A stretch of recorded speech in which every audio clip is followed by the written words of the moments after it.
Assalamualaikum warahmatullahi wabarakatuh. Perkenalkan diri, nama saya Faisal Ahmad Al-Azhar dari mata kuliah Komunikasi Massa kelas A. Saya di sini akan mempresentasikan tentang teori komunikasi yang dimana judulnya yaitu teori uses and gratification. Langsung saja yang pertama yaitu untuk pernyataan teori. Nah, teori penggunaan dan dalam bahasa Indonesia itu teori penggunaan dan pemenuhan kebutuhan menggunakan pendekatan berfokus terhadap audiensi member, di mana teori ini mencoba menjelaskan tentang bagaimana audiens memilih media yang mereka inginkan, di mana mereka merupakan audiens atau khalayak yang secara aktif memilih dan memiliki kebutuhan dan keinginan yang berbeda-beda dalam mengkonsumsi media. Menurut para pendirinya, Eliukas, J. G. Bullemrem, dan Michael Gurevich, teori penggunaan dan pemenuhan kebutuhan peneliti asal mula kebutuhan secara psikologis dan sosial yang menimbulkan harapan tertentu dari media massa atau sumber-sumber lain yang membawa pada pola terpaan media yang berlainan dan menimbulkan pemenuhan kebutuhan dan akibat lain-lain. Yang selanjutnya itu sejarah teori use and gratification atau bahasa Indonesia kebutuhan dan kepuasan pada awalnya munculnya karena adanya kritikan terhadap teori bulat yang dibawakan oleh Wilbur Schramm pada tahun 1930-an. Sebelumnya teori bulat menyatakan bahwa khalayak media dianggap sebagai khalayak pasif yang mudah dipengaruhi oleh media. Oleh karena itu muncullah teori ini yang menyatakan jika khalayak media dipandang sebagai khalayak aktif, di mana mereka menggunakan media dikarenakan kebutuhan akan informasi, pendidikan, dan hiburan. Teori ini menjadikan komunikan khalayak media sebagai fokus utamanya, bukan komunikator media. Akan tetapi dalam karya tulisannya yang diterbitkan pada awal tahun 1970-an, Schramm pada akhirnya meminta kepada para peminatnya agar teori bulat tersebut dianggap tidak ada sebagai khalayak yang menjadi sasaran media masa itu ternyata tidak pasif. Yang selanjutnya yaitu asumsi teori use and gratification. Tidak seperti teori komunikasi pada umumnya atau lainnya yang menitik beratkan pada konsumsi media. Pendekatan use and gratification memberikan kekuasaan pada khalayak untuk memutuskan media mana yang akan dipilih atau dikonsumsi. Khalayak memiliki peran aktif dalam melakukan interpretasi dan mengintegrasi media ke dalam kehidupan.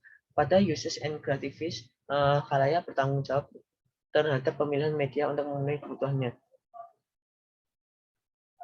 Selanjutnya yaitu ada 5 asumsi, yaitu menurut Ahmad.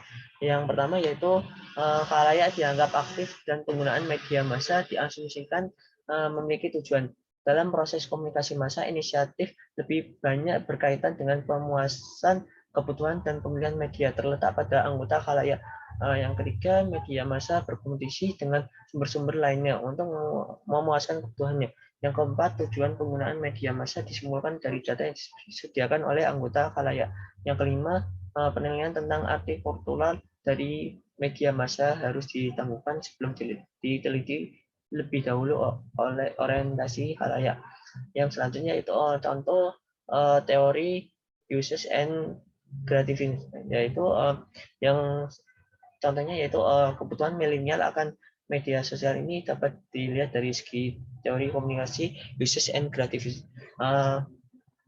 Para pendukung teori ini menyatakan bahwa kebutuhan manusialah yang memengaruhi bagaimana seseorang menggunakan dan merespon saluran media. Model ini tidak tertarik pada apa yang dilakukan oleh media terhadap individu, tetapi tertarik bagaimana perilaku individu itu sendiri menggunakan media sebagai alat pemenuh kebutuhan. Yaitu contohnya teori usage and gratification. Contohnya pas ketika kita saat makan, tangan kanan menyuap makanan, sementara tangan kiri sibuk scroll laman salah satu platform media sosial. Tidak ada alasan yang nyata mengapa milenial ini memilih untuk melihat salah satu platform di media sosial atau menonton di YouTube seperti itu. Jadi YouTube, media sosial itu juga sebagai uses kebutuhan dan sebagai pemuas dan kebutuhan. Dan selanjutnya yaitu kritik teori uses and gratification. Yang pertama, tidak ada begitu pula dengan pendekatan uses and gratification. Walaupun berperan besar dalam penelitian komunikasi, khususnya dalam memahami alasan dan tujuan penggunaan media oleh khalayak, pendekatan user and gratification tidak luput dari berbagai kritik yang dilontarkan oleh peneliti komunikasi lainnya. M. Squill tahun 1994 menyatakan bahwa pendekatan user and gratification tidak menyediakan prediksi ataupun penjelasan yang komprehensif mengenai pemilihan dan penggunaan media menurut M. Squill.